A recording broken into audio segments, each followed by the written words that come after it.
ముమ్మడివరం నియోజకవర్గంలో పొన్నాడు సతీష్ గారి ఆధ్వర్యంలో ఏదైతే మెడికల్ కాలేజీలు ప్రైవేటీకరణ వ్యతిరేకిస్తూ కోటి సంతకాలు కార్యక్రమం మరి నియోజకవర్గంలో విజయవంతంగా పూర్తి చేయడం జరిగింది. నేటితో ముఖ్యంగా ప్రజలంతా కూడా స్వచ్ఛందంగా వచ్చి ఏదైతే ప్రజల యొక్క ఆస్తి మరి ప్రజలకే దక్కాలి అనేటువంటి నినాదంతో పార్టీలని, కులాలని, మతాలని అన్నింటినీ కూడా పక్కన పెట్టి రాష్ట్ర వ్యాప్తంగా మన ఆస్తుల్ని కాపాడుకోవాలనేటువంటి ఒక ఆలోచనతో మరి సహాయ సహకారాలు అందించారు. విజయవంతంగా ఈ నియోజకవర్గంలో పూర్తి చేశారు.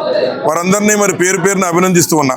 అలాగే మరి ఏదైతే నారా చంద్రబాబు నాయుడు గారు ఈ రాష్ట్ర ప్రజలంతా కూడా ఆయన మీద అచంచల విశ్వాసంతో ఆయన ముఖ్యమంత్రిని చేస్తే కేవలం లోకేష్ గారిని ఈ రాష్ట్రంలో అత్యంత ధనవంతుడు చేయడానికి ప్రజలకి అందించాల్సిన వైద్యాన్ని కూడా ఇవాళ తన తాబేదారులకు అమ్మేసేటువంటి కార్యక్రమం చరిత్రహీనుడిగా చంద్రబాబు నాయుడు గారు మిగిలిపోతారని చెప్పి ఈ సందర్భంగా మేము మనవి చేస్తూ ఉన్నాం. ఇప్పటికైనా ఏదైతే కేవలం మెడికల్ కాలేజీలే కాదు, ఇవాళ ఈ దేశంలో 5 ఏదైతే మరి ఈ యొక్క స్టీల్ ఫ్యాక్టరీలు ఉంటే మిగిలిన అన్ని రాష్ట్రాల్లో నార్త్లో ఉన్నటువంటి వాటిని కూడా అక్కడ ప్రజలు ఉద్యమిస్తే వాటన్నిటిని కూడా ప్రైవేటీకరణ చేయకుండా వెనక్కి కేంద్ర ప్రభుత్వం తీసుకుంది.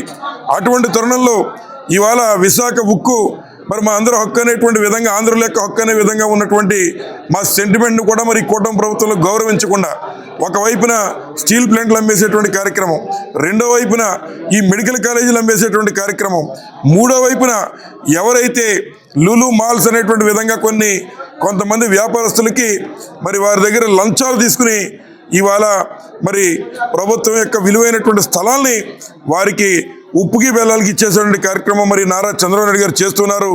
తప్పనిసరిగా మరి ఈ ఉద్యమంలో చంద్రబాబు నాయుడు గారి యొక్క మెళ్ళు వంచి, కూటమి ప్రభుత్వం యొక్క మెళ్ళు వంచి ఈ మెడికల్ కాలేజీలు ప్రజలకే దక్కే విధంగా మరి జగన్మోహన్ రెడ్డి గారు చేస్తారు. ఒకవేళ కాదని ఎవరైనా చేస్తే ఇచ్చిన మాట కట్టుబడి రేపు వైఎస్ఆర్ కాంగ్రెస్ పార్టీ అధికారంలోకి వచ్చిన వెంటనే ఎంతటి పెద్దవారున్నా ఆ యొక్క ప్రజల ఆస్తి దొంగిలించారని మేము భావిస్తున్నాం. కాబట్టి మళ్ళీ వారి దగ్గర తీసుకుని వాటిని మళ్ళీ ప్రజలకి పునరంకితం చేసే కార్యక్రమం జగన్మోహన్ రెడ్డి గారు చేస్తారని చెప్పి సందర్భంగా మనవి చేస్తూ ఈ నియోజకవర్గంలో చక్కగా ఈ కార్యక్రమాన్ని చేసినటువంటి నాయకుల్ని, కార్యకర్తలని అందరినీ పేరు పేరున అభినందిస్తూ సెలవు తీసుకుంటాం.